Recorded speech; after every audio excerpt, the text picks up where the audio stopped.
पूजा जब शादी करके अपने ससुराल जाने लगी तो डिम्पल ने उसके सारे सामान की जगह तुलसी ही दे दिया। तुम्हारी शादी भी मैंने गरीब घर में ही की थी, तो फिर ये सब कैसे? पूजा जब 10 साल की थी तभी उसके माता पिता का देहांत एक बस दुर्घटना में हो गया था। उस समय उसके बड़े भाई मिथिलेश की उम्र 19 साल थी। माता पिता के गुजर जाने के बाद मिथिलेश पर भी पूजा की जिम्मेदारी आ गई। वो पढ़ाई छोड़कर एक प्राइवेट कंपनी में नौकरी करने लगा और पूजा घर का काम संभालती। कुछ सालों बाद मिथिलेश की शादी डिम्पल नाम की एक लड़की से हुई। डिम्पल जब शादी करके घर आई तो मिथिलेश ने उसे अपनी बहन की जिम्मेदारी दी। डिम्पल, ये मेरी बहन पूजा है। इसके लिए हम ही माता पिता समान हैं, इसलिए तुम इसकी देखभाल अपने बच्चे की तरह ही करना। हाँ जरूर। शादी के कुछ महीने बाद तक तो डिम्पल का व्यवहार पूजा के साथ अच्छा रहा, लेकिन धीरे धीरे वो पूजा को नापसंद करने लगी और उससे घर का सारा काम करवाने लगी। उसे बात बात पर डांटती और ताने मारती रहती। पूजा तुलसी माता की भक्त थी। वो बचपन से ही तुलसी माता की बहुत पूजा करती और कथा कहा करती थी। डिम्पल को पूजा की ये बात भी पसंद नहीं आती। एक दिन जब पूजा सुबह उठकर पूजा कर रही थी तभी डिम्पल उसे भला बुरा कहने लगी।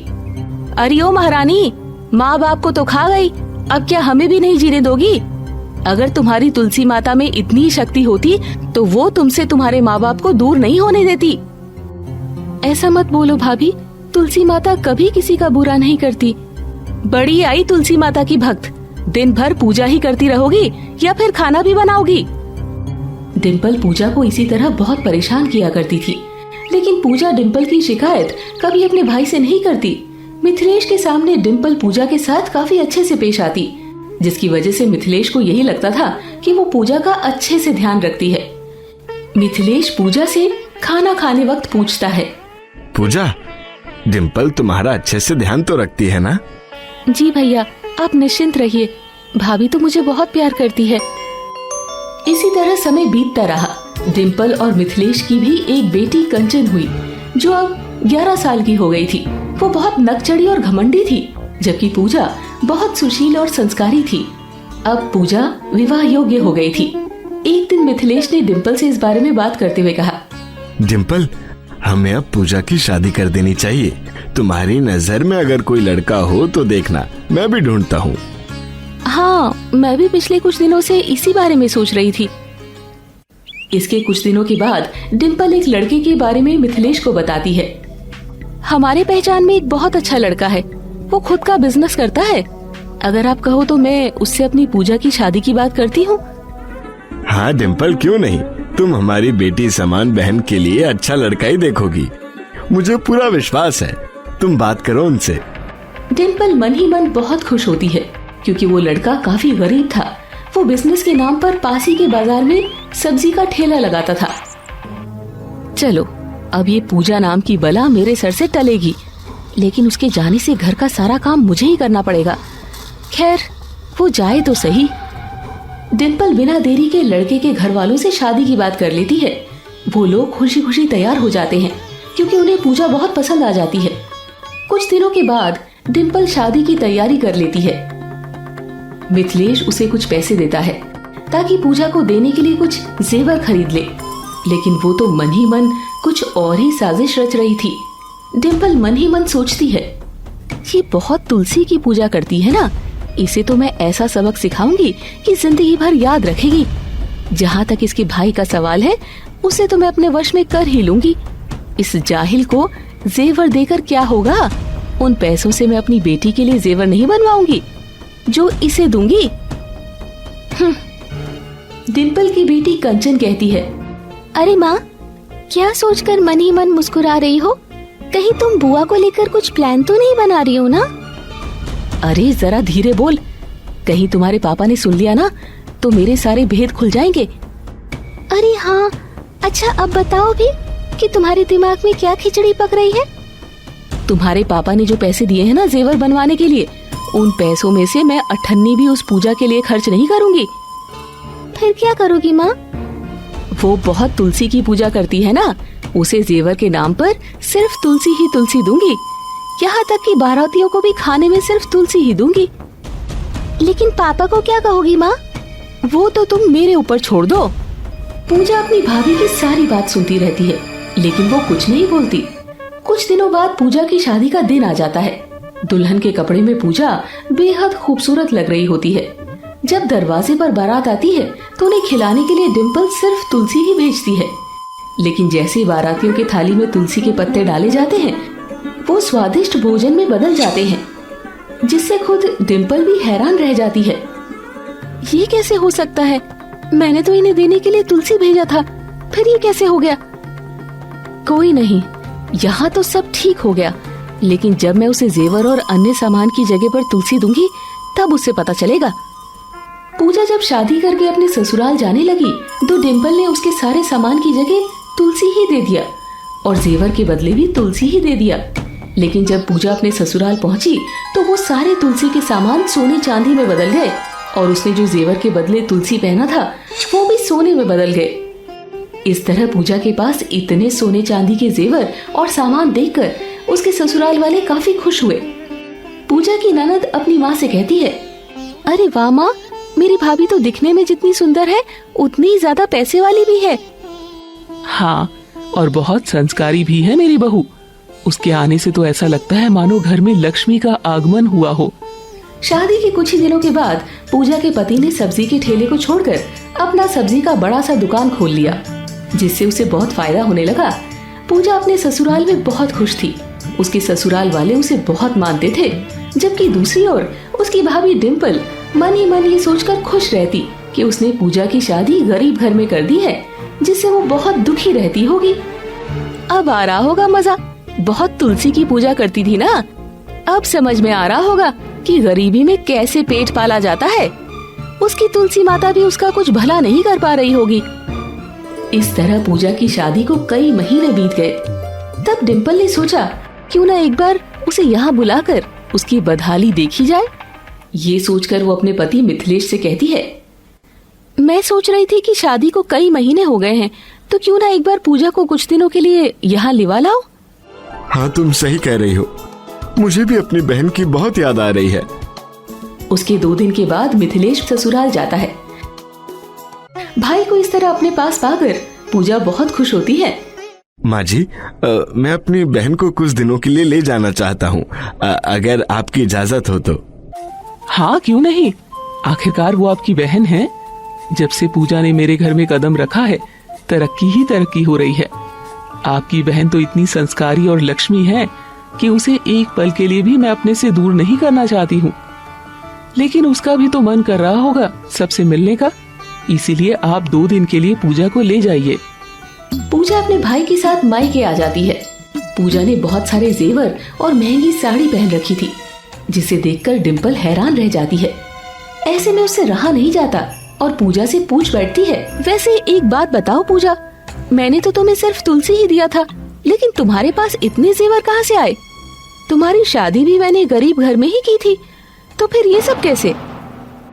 ये सब तो तुलसी माता की कृपा है भाभी, उनके आशीर्वाद से ही मुझे सब कुछ मिला है। आपने जितना भी तुलसी मुझे दिया था वो सब सोने और हीरे के हो गए। मेरे ससुराल में भी तुलसी माता की कृपा से सब अच्छा ही अच्छा हुआ। अच्छा, तो ये बात है। मैं भी अपनी बेटी को तुलसी माता की पूजा करने के लिए बोलूंगी। 2 दिन के बाद पूजा वापस अपने ससुराल चली जाती है। उसके बाद डिम्पल अपनी बेटी से कहती है, बेटी देख, पूजा ने तुलसी माता की पूजा की तो उसे सब कुछ मिला। तुम भी आज से तुलसी माता की पूजा किया करो, उनकी कथा किया करो, तुम्हारे साथ भी सब कुछ अच्छा होगा। माँ, मुझसे ये पूजा पाठ नहीं होगा, मैं ये सब नहीं कर सकती। पहले तो कंचन ने मना कर दिया, लेकिन डिम्पल के काफी जिद करने पर वो तुलसी माता की पूजा करने के लिए मान गई और रोजाना पूजा भी करने लगी। कंचन पूजा तो करती थी, लेकिन बेमन से। उसके मन में तुलसी माता के लिए कोई श्रद्धा या भक्ति नहीं थी। मेरी माँ को भी ना क्या से क्या सोचता है, बेवजह ही मुझे इस जंजाल में फंसा दिया। कुछ समय के बाद जब कंचन शादी की योग्य हो जाती है तो डिम्पल वही सब कंचन की शादी में भी करती है जो उसने पूजा की शादी में किया था। लेकिन इस बार वैसा कुछ भी नहीं होता है।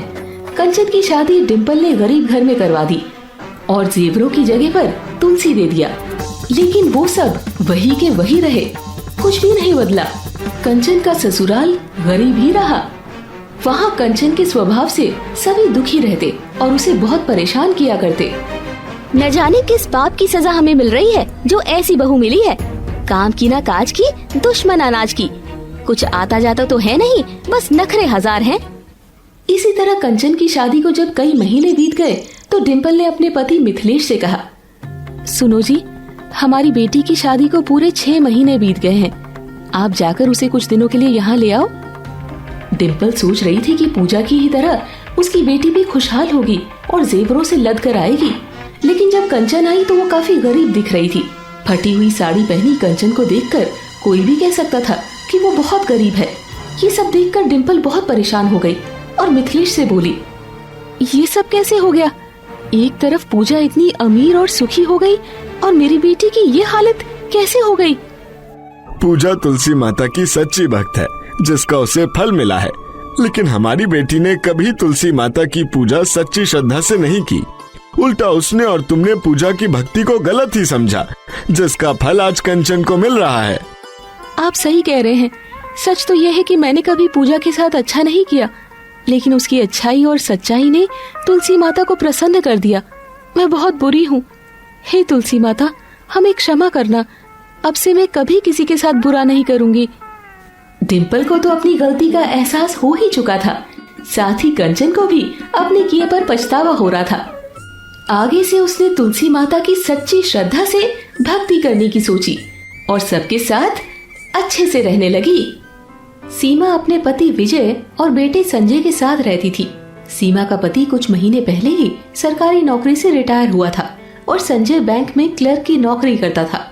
सीमा को अपने आप पर बहुत घमंड था। वो अपने बेटे के लिए सुंदर सी लड़की की तलाश कर रही थी। पंडित जी, मुझे दहेज के साथ साथ लड़की भी खूबसूरत चाहिए। इस बात का खास ध्यान रखिएगा। आज तक मैंने आपको 100 से भी ज्यादा लड़कियों के फोटो दिखाए हैं, लेकिन आपको तो सब में कुछ ना कुछ कमी ही नजर आती है। कभी लड़की पसंद आती है तो कभी आपको पैसे कम लगते हैं, और कभी पैसे मिलते हैं तो आपको लड़की पसंद नहीं आती। पंडित जी, चाहे लड़की जैसी भी हो, दहेज में सीमा को मोटी रकम चाहिए और एक 4 चक्के की अच्छी गाड़ी भी। क्यों संजय, तुम्हें कुछ चाहिए क्या? आप लोग जैसा चाहें वैसा करें। मैं तो आप लोगों की पसंद से ही शादी करूंगा। ये हुई ना मेरे आदर्श बेटे वाली बात। सीमा आए दिन लड़की की फोटो देखती और किसी न किसी वजह से उसे रिजेक्ट कर देती। एक दिन संजय ऑफिस खत्म करके मोटरसाइकिल से अपने घर की ओर आ रहा था कि एक ट्रक वाले ने उसे टक्कर मार दी, जिससे वो गिर गया और उसके सर पर काफी चोट आई। वहाँ उस वक्त एक लड़की ठेले पर नारियल पानी बेच रही थी। उसी लड़की ने जल्दी से संजय को अपने ठेले पर लेटाया और अस्पताल लेकर गई। डॉक्टर ने बिना देरी के संजय को एडमिट कर इलाज शुरू कर दिया। हे तुलसी माता, इस अजनबी की रक्षा करना।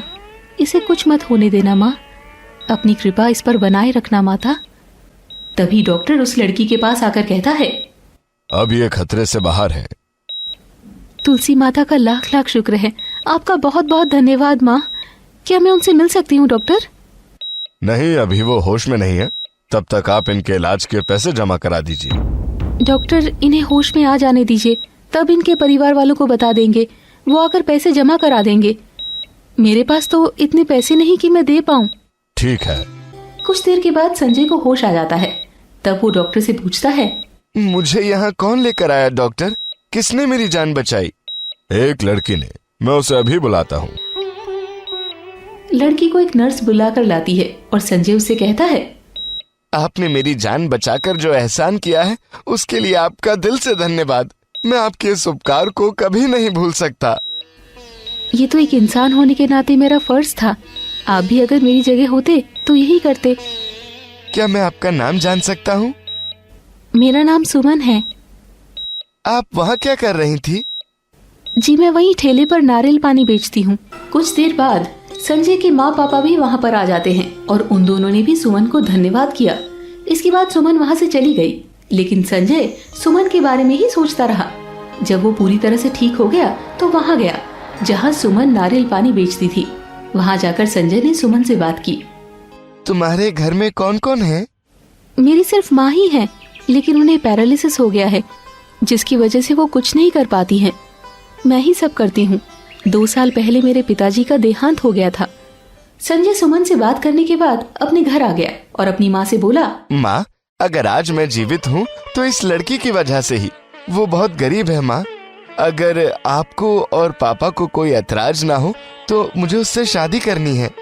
ये तुम क्या कह रहे हो बेटे? वो दिखने में काली है, बिल्कुल भी अच्छी नहीं है। तू कैसे उसके साथ रहेगा? मुझे कोई परेशानी नहीं है माँ। संजय की बात सुनकर सीमा के सारे सपने टूट गए। बेटे की जिद के आगे उसकी एक ना चली। बेमन से ही उसने सुमन को अपनी बहू बना लिया। सुमन की शादी के कुछ दिनों बाद ही उसकी माँ भी चल बसी। सुमन तुलसी माता की भक्त थी। चाहे कुछ भी हो जाए, वो तुलसी माता की पूजा किए बिना नहीं रहती। घर का सारा काम काफी अच्छे से करती थी और सबका खूब ध्यान रखती। लेकिन सीमा को वो फूटी आंख नहीं सुहाती थी, जिसकी वजह से वो उसे बहुत ताना मारती और परेशान करती रहती। अरे ओ काली माता! जी माँ जी, आपने मुझे बुलाया? मैंने घर में काम करने वाले नौकर को छुट्टी दे दी है। आज से घर का सारा काम तू ही करेगी। कोई बात नहीं माँ जी, मैं कर लूंगी। सुमन हर रोज सुबह 5 बजे उठ जाती और घर की सफाई करके नहा लेती और पूजा कर लेती। हे तुलसी माता, मेरे परिवार पर अपनी कृपा बनाए रखना माँ। कभी किसी पर कोई परेशानी ना आने पाए। तभी सीमा वहाँ आती है। अरे ओ कलमुही, बस अपनी तुलसी माता में ही लगी रहोगी या फिर मेरे लिए चाय भी बनाओगी? अभी बनाती हूँ माँ जी। आप सो रही थी ना, इसीलिए नहीं बनाई थी।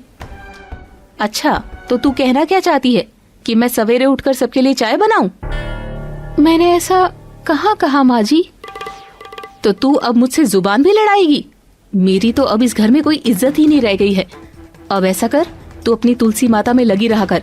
मैं घर का सारा काम करती हूँ। यही चाहती हो ना? अब तो मेरी यही औकात रह गई है। संजय उठकर आता है। क्या हुआ माँ? चिल्ला क्यों रही हो? मैं चिल्ला रही हूँ? पूछ अपनी इस सुंदर बीवी से। अब तक इसने मुझे चाय नहीं दी और मुझे कह रही है कि मैं सोती रहती हूँ। मुझसे जुबान लड़ा रही है। यही दिन देखने के लिए मैंने तुम्हें पाल पोस कर बड़ा किया था। क्यों सुमन, ये तुम माँ से किस तरह से बात कर रही हो? लेकिन मैंने तो माँ जी से ऐसा कुछ नहीं कहा। बस बस, कुछ भी हो जाए, मेरी माँ को किसी तरह की कोई परेशानी नहीं होनी चाहिए।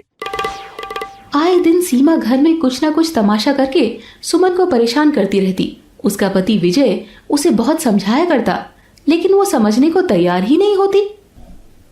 देखना, वो दिन दूर नहीं जब तुम्हें अपने किए पर पछतावा होगा। किस्मत वालों को इतनी संस्कारी बहू मिलती है, लेकिन तुम तो बस रूप और पैसे की पुजारन हो। तुम्हें तो भगवान भी नहीं समझा सकते। कई दिन ऐसा होता, जब सुमन रसोई में कुछ बनाती तो सीमा चुपके से कभी खाने में किसी चीज में ढेर सारा नमक डाल देती तो कभी मिर्च। तभी खाना खाते हुए सीमा बोलती है, छी छी छी, ये सब्जी है या जहर?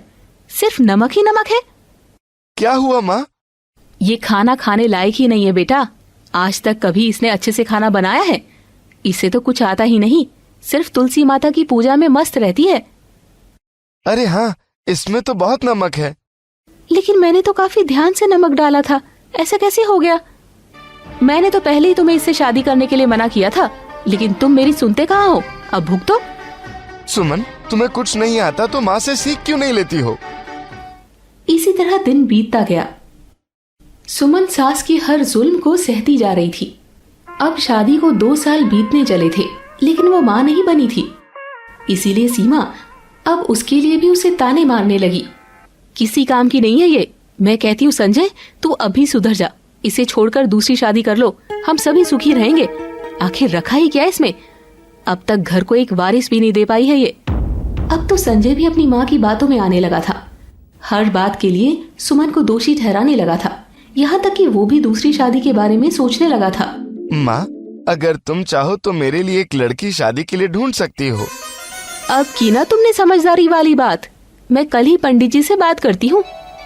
दूसरे दिन सीमा ने पंडित जी को बुलाकर लड़की देखने के लिए कहा, तो सुमन ने सब कुछ सुन लिया और दौड़ती हुई आंगन में लगी तुलसी के पौधे के पास जाकर रोने लगी। हे माँ तुलसी, ये आप मुझे किस पाप की सजा दे रही हो माँ? ऐसा मत होने दो माँ। तुम अपनी इस बेटी की जिंदगी उजड़ते नहीं देख सकती माँ। तभी तुलसी के पौधे की शाखाएं बढ़ने लगती है और सीमा के साथ संजय को भी अपने में बांध लेती है। अरे अरे, ये क्या हो रहा है? तुलसी की शाखाएं कैसे बढ़ गई? ये क्या हो रहा है? कोई बचाओ, हमें बचाओ। कुछ ही देर में वहाँ पर तुलसी माता भी प्रकट हो जाती है। माँ, आप स्वयं यहाँ आ गई। हाँ बेटी, मैं भला अपनी बेटी को इतनी दुखी कैसे रहने दे सकती हूँ। हमें क्षमा कर दो तुलसी माता। हमसे बहुत बड़ी भूल हो गई। हमने सुमन को बहुत दुख दिए हैं। हमें क्षमा कर दो माँ। हाँ माँ, इन्हें क्षमा कर दो माँ। मेरी आपसे विनती है माँ, इन्हें क्षमा कर दो। ठीक है, सुमन के कहने पर मैं तुम दोनों को क्षमा कर रही हूँ। और सुमन, मैं तुम्हें ये वरदान देती हूँ कि तुम जल्द ही माँ बनने का सुख प्राप्त करोगी और तुम्हें हर प्रकार का सुख मिलेगा। इतना कहकर तुलसी माता वहाँ से अंतर्ध्यान हो जाती है। हमें माफ कर दो सुमन, हमने हमेशा तुम्हें दुख दिया, जबकि तुम हमारे लिए अच्छा ही सोचती और करती रही। मैं सुंदरता और पैसों के पीछे भागती रही। मैंने कभी तुम्हें समझा ही नहीं। मुझे माफ कर दो बेटी। अब सीमा और संजय सुमन के साथ बहुत अच्छे से रहने लगे और वो भी तुलसी माता के भक्त बन गए। कुछ दिनों के बाद सुमन ने एक बेटी और एक बेटे को जन्म दिया, जिससे उसके परिवार की खुशियों में 4 चांद लग गए। दोस्तों, अगर आप अभी तक हमारे साथ इस वीडियो में बने हुए हैं तो कृपा करके बताएं कि आप हमें किस प्रदेश से देख रहे हैं, ताकि हम आपको आपके अंचल की कहानी बनाकर दिखा सके।